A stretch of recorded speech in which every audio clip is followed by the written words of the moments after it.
meeting with President Xi in a few weeks. Yeah. If you can't come to an agreement or a deal at that meeting, are we in for a sustained trade war with China?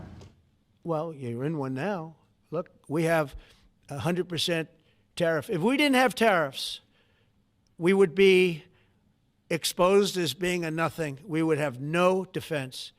You know, they've used tariffs on us, but we've never had anybody sitting in that chair that felt the need to do it. And they've allowed us to be $37 trillion in debt, et cetera, et cetera. Tariffs are a very important tool for our defense, for our national security. If we don't have tariffs, we're not going to have national security.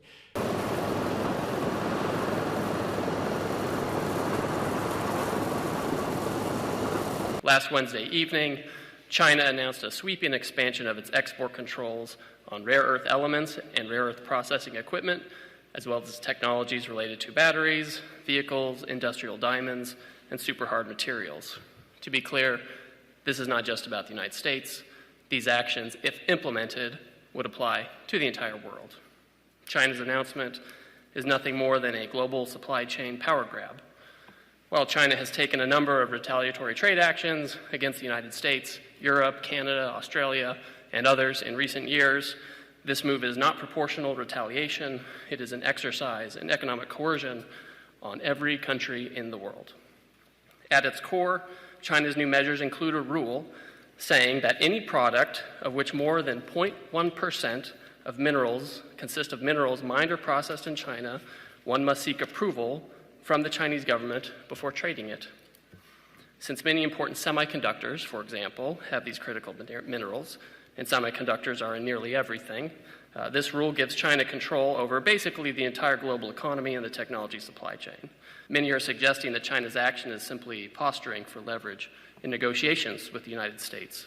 While that may be one element of China's approach, it's obvious that these controls are part of a broader plan by China to control the world's supply chains. And these controls are wildly out of proportion to any targeted actions by the United States or its allies over the past few months. As the President has said, we want to help China, not hurt it.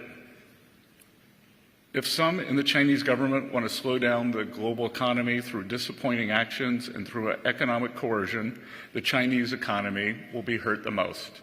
And make no mistake, this is China versus the world. They have put these unacceptable export controls on the entire world. China is a command and control economy, and we and our allies will neither be commanded nor controlled.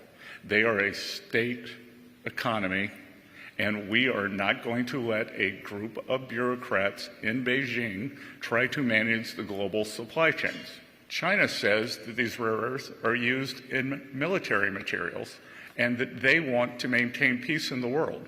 Again, it is the purchase of Russian oil by China that fuels the Russian war machine. China buys 60% of Russian energy. They buy 90% of Iranian energy. So who is fueling the Russian war machine? This individual was very disrespectful, and I'll tell you that we've had 4 rounds of talks, Geneva, London, Stockholm, and Madrid, and both sides approached them with great respect, and this individual did not. He showed up uninvited in Washington and said, quote, China will cause global chaos if the port shipping fees go through. So I don't believe that China wants to be an agent of chaos. He says President Trump still expects to meet this month with Chinese leader Xi Jinping at the Asia-Pacific Economic Cooperation Summit.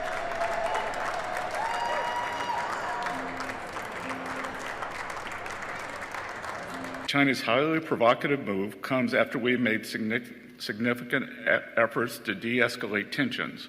While there are substantial actions we could take, we'd rather not. I believe China is open to discussion, and I am optimistic that this can be de-escalated. Ultimately, we are confident in the strong relationship between President Trump and President Xi. We've had substantial communication with the Chinese over the past few days, and we believe that there will be more forthcoming this week. 偷偷告诉大家，我最近发现了新法宝 Royal Face 逆时奇迹系列，它有活肤露、全效精华，还有精华霜。尤其我皮肤比较偏干，所以我非常的注重保湿。保湿做得好，肌肤自然烹润。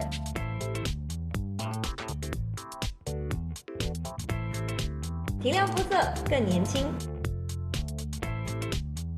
抚平皱纹超有感，而且气色变好。用心保养，每天都更美丽。